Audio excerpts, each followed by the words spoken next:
Okay, well, again, thanks so much for talking with me. As I mentioned, I love the story My Mother Patu, and Thank you. a lot of my students over the several years that I've taught this story have really liked it as well. It's a great story to teach. So I have some questions for you, and let me see if I can just Mhm. line them up. Um, Here we go. Yeah, so I guess my first question is that we've been discussing in my class how story writers make a story seem believable and authentic. And you told one interviewer that you, quote, strive for authenticity of Mhm. voice, situation, and emotion.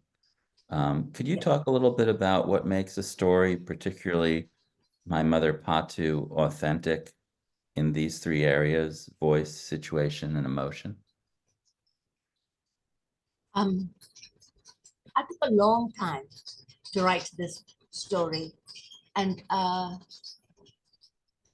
think it, I think it took such a long time because I was trying to show off, to show off how clever I was as a writer. Look at my words, look at my story, look at my characters. It never worked because I was trying to push the story along the way I wanted it to work out. I wanted to show Patu as an awful woman, uh, um, an abusive woman, and that she should come to a sorry end. And and it never worked that way. Um, the story just refused to go along. I had I wrote like a gazillion drafts simply because I was so busy showing off that I didn't look at the characters as themselves. The characters had a story to tell. It was their story. I was just a channel, and I had to learn the hard way to just move aside and let the story flow. Um, and when I got authorial interference to a bare minimum, then the story worked. In the meantime, when I first started the early drafts, as I said, I was embarrassingly very full of myself. Um, I thought I knew how people worked and how things ought to be. I had to learn that things are not always what they seem, that people are complicated, people are complex, victims and perpetrators are, are also people.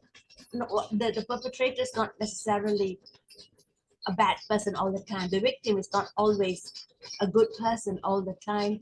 I had to learn that they all carry their own emotional scars and traumas, and it's how we deal with the traumas that makes us interesting. And and I, on a personal level, had to learn to grow up, to learn grief and love and loss and suffering and joy. I had to grow up, and when I did, when I became a softer person, a more gentler person, when I learned to have some empathy for the characters that I was working with, then the story began to flow. I had to learn. Or Yeah. should I have learned it entirely? Well, no, I think the characters are quite complex there, and that what's makes the story in part so interesting.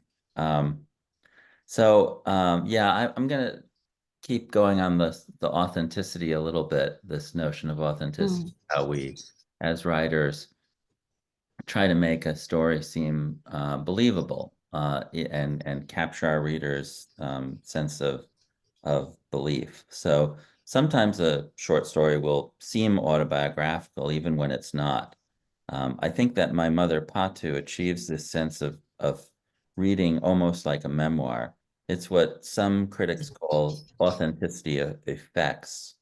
Could you talk a little bit about your strategies to make the story read like a memoir? I have no strategies, Robin. I Yeah. just write a story from my heart. It didn't, and I had to learn to write it from my heart. Mm, Um, I had no strategies. What I can say is that all the stories, I mean, even in this book, all the stories are lived experiences. I didn't have to create anything new. mm, Um, they're lived experience, not necessarily my experiences, but they're lived experiences nevertheless. That's where the authenticity comes out. It's like you're talking about my mother, you're talking about my grandma, and because everyone has gone through these experiences. For part two, it was authenticity of the familial setting. For the other stories in the book, it was about racial discrimination or whatever, uh, patriarchy, the lack of agency for women. Uh, that this those are all lived experiences, and I didn't have to create anything, you know, anew. Even for stuff like police brutality, for instance, you just had to open the newspapers and read. right. So yeah, I think a story like Patu strike a chord because of the lived experiences element. But there was no strategy. I'm Sure. no good at strategy. Well, I'm well, just lost. I meant sort of in the sort of general sense. I mean, I don't think any writer says I'm going to now have the strategy for writing this Yeah, story. But in A, retrospect, B, C, D. Yeah, yeah, right. But but I do have I guess, I wrote a book actually a while ago called Turning Life into Fiction, all about this sort of transformation process. Um, and so can I ask you, were there any characters in My Mother Patu who were composites or based on real people? You said they were lived all experience. of them. All of them. All of them. Yeah, all of them. Okay. Um, I grew up with people like Patu. Grew up with people like Lalita and grandmas. The grandmas, almost every other grandma, I know would act in that way, keep their head and say, "Oh God, are you," and be unable to do anything. Hmm. Of men who were afraid to stand up to the Hmm. to the wives, or men who beat up their wives, or stuff like that. Uh, yeah, if you live in any kind of community, you meet people like this all the Hmm. time, and they're all composites. Yeah. Yeah, cool. That's great. Um, so did you have to, when you wrote the story, did you have to, you said, it took a long time. I know it, I read an interview, I think it took 10 years for Yeah. you. So But isn't it disgusting? no, no, 10 years for a short story, no, ridiculous. I've experienced the same thing. I don't think Yeah. it's that uncommon. I mean, obviously we're not working on it 10 years straight. We put it aside and then come back to it and all of Yeah. that. Mm. But I was wondering, were there so the writer Sherwood Anderson he uh, said about writing stories that let me see if I can find the quote. Um, he said that writing a story is like picking up the notes of distant music Mm. one by one over Mm. time. And I know that the story took about 10 years to write. Do you agree with Anderson's thoughts on the process that it's like, picking up things slowly, one by one over time? And could you talk a little bit about especially the process of writing Patu's Mm. character over time? How were there things about her that you had to come to understand? Mm. Um, as I said, I had to change as a person in order to do justice to Patu. When I first started writing Patu, um, I had axe to grind. She was awful. I knew her Mm, growing up, or people like her, and I had to punish her. And I had to do my own growing up. my own. I had to grow as a person in order to understand that Patu's side of the story. What made Patu what she was? I Right. had to. I had to learn to forgive her and to forgive me for the story to come out, for the character to come out. I'm not sure if I'm making sense, No, you are. but yeah, Yeah. uh, I was the kind of person I was in the first draft. Could not have written the story, the final story, because I was so full of rage and hatred. I had to punish her.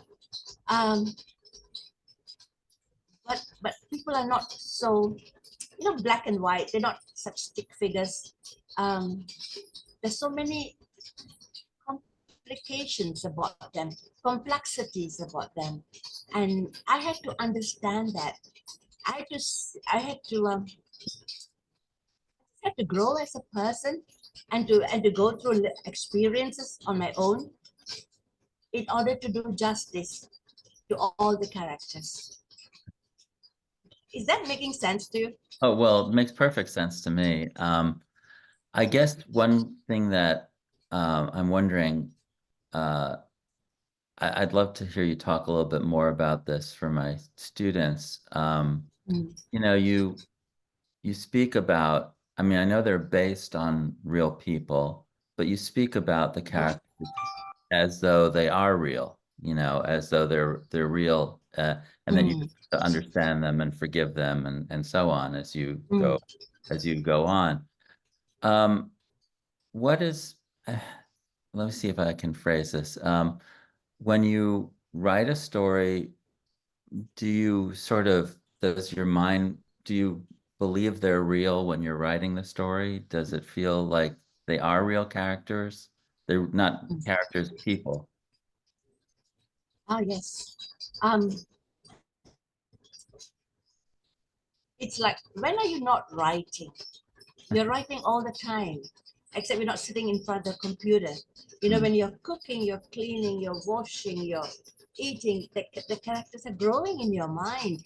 You listen to their voice, you see their faces, you see the words that they use when you have a conversation with somebody else, and they use this phrase and it sticks in your mind. Oh, that's lovely. That's exactly what Lalita would say, or Patu would say. That's the kind of dress that Lalita would wear, or in any of the characters in my book. You grow with them. You literally sleep with them, and they are part of your life. Absolutely, mm. they are real to you.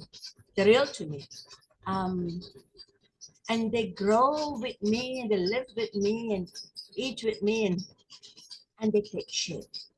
And the thing I will tell you is that sometimes I think a story is done, you know, like but zillion drafts. I thought you're all done at any time in the year, in the 10 years. And then you come back to it a few months later and you say, no, no, it's not done. This is not the story. These are not the characters. This is an awful story. It's a horrible story. And you go back and you start all over again. Uh, it's a thing I keep coming back to, thinking you're very clever. You know, this tendency to say, I've done it, I've finished, done. Let's go on to the next stuff, and it's next story, the next project, and it doesn't work that way. Not, I think it's because I'm a sloth. It's a long time. Um, Yeah. and I never know a story is done until it really is done 2 years down the road, Yeah. because it's always like that. Well, I mean, I'd say that you're just methodical, which is the way, that you have to, and probably a perfectionist in that regard, you have to believe in your story before someone else will believe in it. Um, I, so, what I think one more question that I have, that I think, it's about the time frame. you set the story around 1965 or 1966 Mm, when the Sound of Music was released. yeah. Um, and this is less than a decade after independence from colonial rule and 2 years Mm. after Malaysia was formed. Could you talk a little bit about your decision to set the story in this time period? I mean, how it Um, affected characters. I mean, obviously, there are a lot of ways in which it probably couldn't be written in a different era because of Patu. it had to be written at Yeah, that particular time. yeah, Um, it I couldn't put her in 1980 because things were different. Women were going out to work. I always think that if Patu were a young woman now in 2024 or in the 21st century, she wouldn't do the things she did. I mean, she would be so happy. I think she would relish this sense of independence. She would this lack of judgment. Uh, she wouldn't have to crave. She would just go out and do it, and she wouldn't have to carry this trauma of you know of people imposing things on her, and she needing to reject them, needing to fight, needing to hurt and hating. She wouldn't have to do all that. I always think Pada would have been so much happier in the later part of 20th century or even now 21st century. She had to be what she was in 1965 mhm, because she saw her daughter getting the things that she couldn't get, mhm. and that rage. I talk of it as feminine rage in a lot of my stories. Lack of agency Right. and always having to pay the price for your decisions, for your actions, always having to pay the price. Um, what to pay, but but there was a rage in her. Yeah. I understand that perfectly because even now, 2024, how much agency the women really have. I'm talking about the women that I know in Asia, Yeah. Indian women, coming down to it. How much agency do they really have? And they always have to pay a price for the decision. They still have to pay a price. Mm, Yeah. yeah. Well, yeah, that I was thinking about that throughout, certainly, how Mhm. um how enraged Patu is because of all the things that have been stacked against her, and that's what makes her also and there's a difference between liking someone and feeling sympathy for them, and we can feel Mm. sympathy for Patu even while not liking all her actions. Yeah. Yeah, yeah.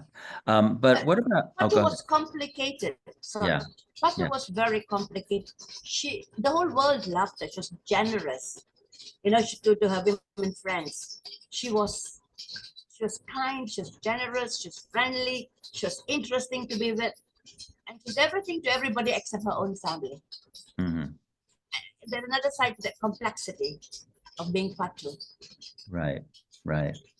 Um, I mean, I think that's not in a less drastic way. That's not that uncommon that we show a different face to our family than to, Yeah. the outside. Yeah. Um, I guess I'm curious about your choice of The Sound of Music. Was that always the film that Lalita was going to be seeing, or did you choose that later? Oh, absolutely. This kind of dates me, but I grew up. That all those descriptions about the sound of music, spot on. All of us in our age group lived through it. We knew all the songs. We were dancing to them. We were singing them. I grew up with Sound of Music. Yeah.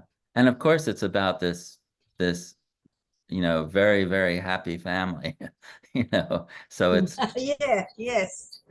Yeah, this I and like that layering, yeah, Yeah. yeah, definitely.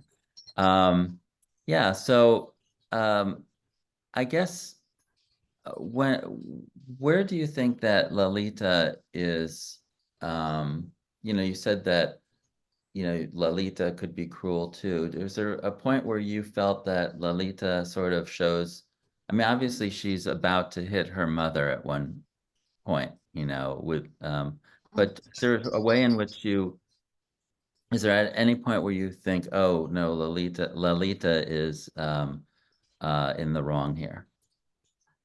Oh no, no. I wasn't thinking of Lalita. I was Oh, thinking of the other characters, oh, okay. the short story, all of them, there's so many of them where the victims are not necessarily victims. Right, They're also capable of racism. They're also capable of great cruelty or indifference or whatever, you know. right. Um, Yeah, I was thinking of that. yeah. Because she pretty much, Lalita, go ahead. yeah, Lalita had no agency. Right. I, she's a young kid, and the people who are supposed to protect her failed and didn't feel that they had failed because it's okay. You grow up, you get out of it, you grow out of it, and stuff like that. Even her father, they said all the nice things and thought that was enough. um Larita grew up, you know in the last few pages, and came into her own. Mm. And I thought she was really magnificent. I wish I had been like her when I was young. Yeah, no, she's great. She's a great character. The grandmother is really confounding, though. I mean, it's like at every point where she could protect her granddaughter, she makes the mistake of sort of showing her to Patu, like, waving to the person across the street or whatever. Uh, Yes, yes. and, and uh, yeah, yeah, I know women like that. The love for this daughter overwhelms, and also she's not really very intelligent. She's a very simple woman. She loves her daughter. She's very she's just a very accepting of life. And it's I don't think she ever thought through things or felt that Lalita needed protection, because she every kid got beaten. That was the age. Every kid got beaten. What's the big deal? You will grow out of it. It's mm, a different kind of era. mm, Um, Children got whacked, yeah, right. Yeah. Well, and it wasn't a big deal. hmm, okay. And that's the horror of it, isn't it? Yeah, no, I mean, I think it was similar in the States too, the that kind of, yeah, being beat up. Um, okay, well, I think that's it as far as my questions go. This has been really enlightening, and as I said, I love the story. When I get to Singapore, I'll buy the collection, and can't wait to read the other stories. Um, I, for some reason, this of all the 14 stories, two or three really strike a chord in everyone, and my mother part is one of them. I have any number of people, strangers, people, they come and say, "You're talking about my mother, you're talking about my grandmother," and I thought, okay, lots of patos there. And what does that what what does that mean? Is it about the rage in women? It doesn't find a channel or any kind of any positive kind of outlet. And I think bottom line talks about, I think just a lack of agency Hmm. to the women. Um, and I'm not sure I really understand how to explain, or whether I fully understand myself, that this rage that the women carry in their bodies and in their actions. We could say, yeah, patriarchy. We could say lots of things, but I think it's more complex than that. Yeah. Well, I have had the experience teaching the story, you know, in the US where people have said, "Oh, that's my mother," or "That's my grandmother." So yeah, Yeah, I yeah, can corroborate your, yeah.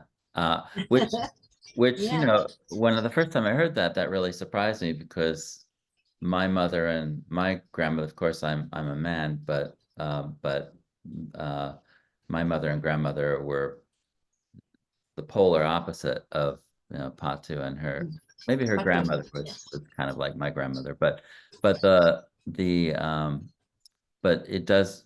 I think it's that the time that it took you to write that story was worth it because you hit a chord. So I grew up yeah, as a person, I think, because your own experiences shape your thinking. And I, I, I, I realized I could not see things in black and white. hmm, Good people must be rewarded, bad people must be punished, and good people can never be bad, bad people can never be good. It's just, I mean, I was quite stupid, and I had to learn to just grow up and mature and go through a lot of loss myself so that I could love and so that you can find out you grow as a person, you yeah, grow softer, you grow gentler, and you learn to understand a bit more. yeah. Well, thank you. Thanks so much. It's been a pleasure talking to you, Saras, and Hope so. I yeah. hope this has been useful. Oh, Uh, very useful, very useful. And you know, it's nice to finally get to meet you. Yeah, maybe someday we'll yeah, meet in person as yeah. well. Yeah, I know. I hope to see you one of these yeah. days. Yeah. Do you ever come to Malaysia? I do sometimes. So I've been to Penang and Georgetown, and you know, spent some time at the literary festival there, and so yeah, I may, think you came to Prague, and I missed that. oh You came yeah. to Prague for the yeah. Yeah, yeah. Well, anyway, well, it's great talking to you. Thanks so much. And Thank next you. time I'm in the area, I will definitely let you know. Okay. Thank you. Thank you so much. Bye. Bye. Yeah.